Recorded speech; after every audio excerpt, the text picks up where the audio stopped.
os irmãos, todos os irmãos, mesmo aqueles que tinham antes propriedades, já tinham vendido essas propriedades para ajudar os mais pobres e agora estavam todos necessitados. O apóstolo Paulo, lá na região da Galácia, da Acaia, já tinha falado com os irmãos sobre ajuda para os necessitados de Jerusalém. Agora ele está falando aos coríntios. E aqui na lição de hoje nós vamos ver exatamente isso. Era aí a época de 41 a 54 depois de Cristo. O governador, o imperador aí de Roma era Cláudio César, Esse nome César é um nome, um título honorífico. Todos os imperadores de Roma chamavam César e tinha um outro nome junto com César. César era um título honorífico, assim como tinha Candace, na Etiópia. Então são títulos honoríficos que vinham junto com o nome daquele que governava.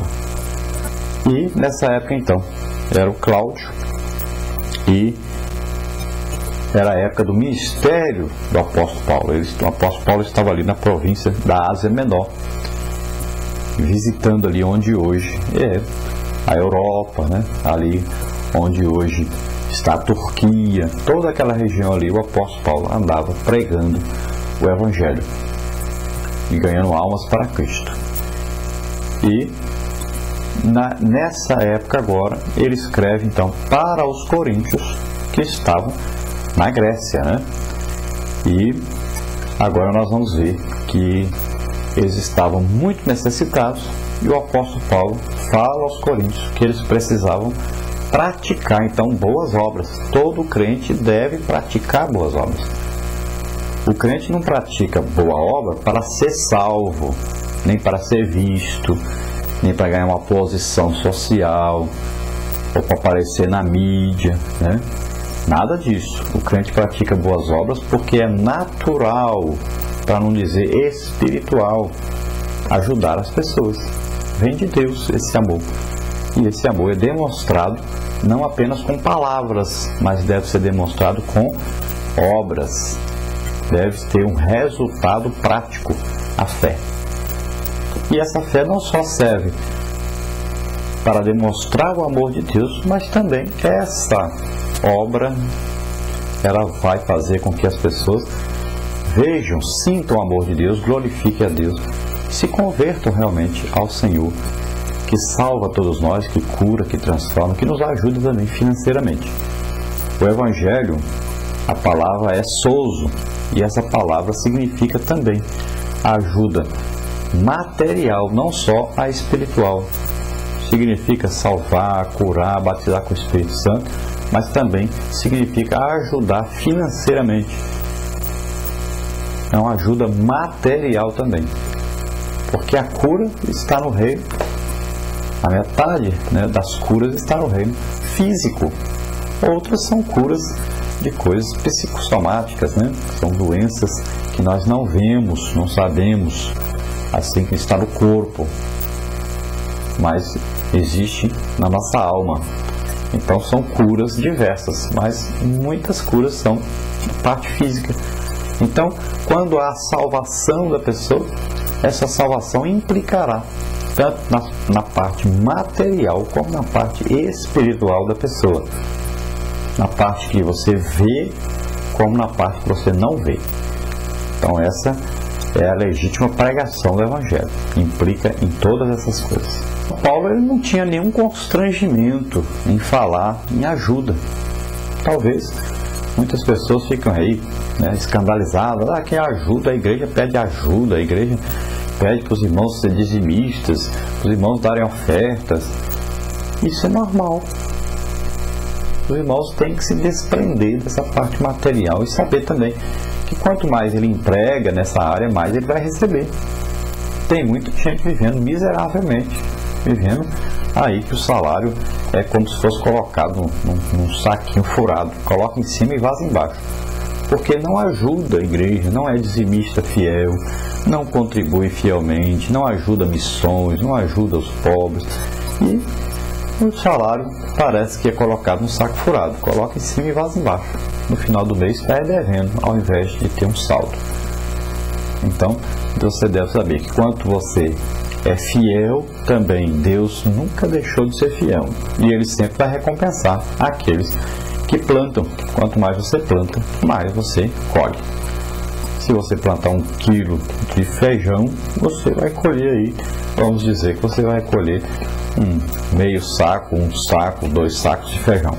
Mas se você plantar aí 10 sacos de feijão, então você terá uma colheita abundante. Quanto mais você planta, mais você colhe. Você não planta nada, não colhe nada, nem deve esperar colher. É assim que funciona. Ah, mas eu sou pobre, não tenho muito. Mas Jesus elogiou a viúva que deu o que ela tinha, que era bem pouquinho, uma moedinha só que ela deu. Então, você deve se lembrar: quem planta muito, colhe muito. Quem planta em abundância, colhe abundância. Quem planta pouco, colhe pouco. Quem não planta nada, não colhe nada. Você lê a Bíblia e não entende nada? É porque você, quando entende, não passa para ninguém, não ajuda ninguém, não evangeliza, não revela isso que Deus lhe deu para outras pessoas. Então Deus não precisa investir em você, no seu conhecimento bíblico. Você só precisa saber o suficiente para você continuar salvo. Não precisa de mais, porque você não passa para ninguém mesmo tudo que aprende. Então, quanto mais você aprende e passa para os outros, mais Deus vai te revelando, vai te dando. É assim que funciona. Então, na igreja, se houvesse mais ensino sobre a ajuda financeira, sobre essa parte de ajudar os necessitados, as pessoas ajudariam mais. E as pessoas cresceriam mais, tanto espiritualmente como materialmente. Mas devido à falta deste ensino, então nós estamos vendo que a situação em muitas igrejas, né, está de mal a pior, porque não há um legítimo ensino de acordo com a palavra de Deus. O apóstolo Paulo não se preocupava com os irmãos que falavam: que o apóstolo Paulo fala me ajudar, que o apóstolo Paulo pedindo dinheiro para ajudar os pobres. Não, ele não pedia para ele pedia para os necessitados. Ele não estava sustentando vagabundos, né? Porque o próprio apóstolo Paulo diz que quem não trabalhar, que não coma também. Mas ele estava ajudando pessoas necessitadas realmente. Não é para nós aí sustentarmos vagabundos, pessoas que não querem trabalhar, que querem viver às custas da igreja. O apóstolo Paulo até diz sobre as viúvas, né, na época. Então ele disse que as viúvas estavam se aproveitando. Tinham parentes que podiam ajudar e estavam nas costas da igreja. E ele disse que a viúva tinha a idade certa para ser ajudada, né? Tinha que ser uma mulher realmente de oração, que ajudava na obra de Deus, trabalhava na obra de Deus, para ser ajudada, não era qualquer uma. Então, se você ler a Bíblia, você vai ver que a igreja sempre ajudou os necessitados, mas tudo dentro de um trabalho muito sério, bem feito, e sempre visando o galardão no céu e não na terra. Então, deve-se pregar, deve-se ensinar sobre isso na igreja. Não importa aqueles que sempre falam mal mesmo. E nós não fazemos também para agradar ninguém, fazemos para agradar a Deus. E não estamos aqui para agradar homens, agradar principalmente os descrentes. Se eles acham que está errado e tal, porque eles não conhecem a palavra de Deus, não sabem nada disso. Então fazemos para Deus, devemos sim ensinar sobre isso na igreja. Olha, Paulo nunca foi um mercenário, um explorador da igreja, nunca viveu às custas da igreja. Trabalhava, Paulo fazia tendas, né? Pegava couros de animais e fazia tendas para sobreviver. E ele não pedia ajuda para ele, mas pedia para os necessitados de Jerusalém.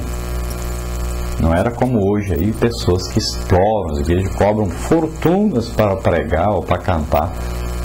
Isso é um absurdo. Mas o culpado somos nós mesmos, que convidamos essas pessoas e pagamos esses altos prêmios, salários que eles cobram, né? Os culpados somos nós mesmos. Então devemos ver como fazer. A verdadeira festa, a verdadeira alegria é quando nós mesmos pregamos na congregação e Deus se manifesta. Não precisamos de gastar dessas fortunas convidando pessoas de fora. Nós mesmos podemos fazer o que é necessário fazer, porque o poder vem de Deus. O agir é de Deus e não do homem. Então nós não encomendamos o poder de Deus para alguém. Tem muita gente se alegrando só quando tem aí um pregador de fora, uma cantora de fora, um cantor de fora. Então devemos buscar nós mesmos a presença de Deus em nossos cultos. Nós estamos vivendo dias no Brasil em que Jesus está se manifestando poderosamente. Existe aí toda uma presença poderosa de Jesus nos cultos. O Espírito Santo está conosco. É o poder para a evangelização, a pregação, os dons serem manifestados, né?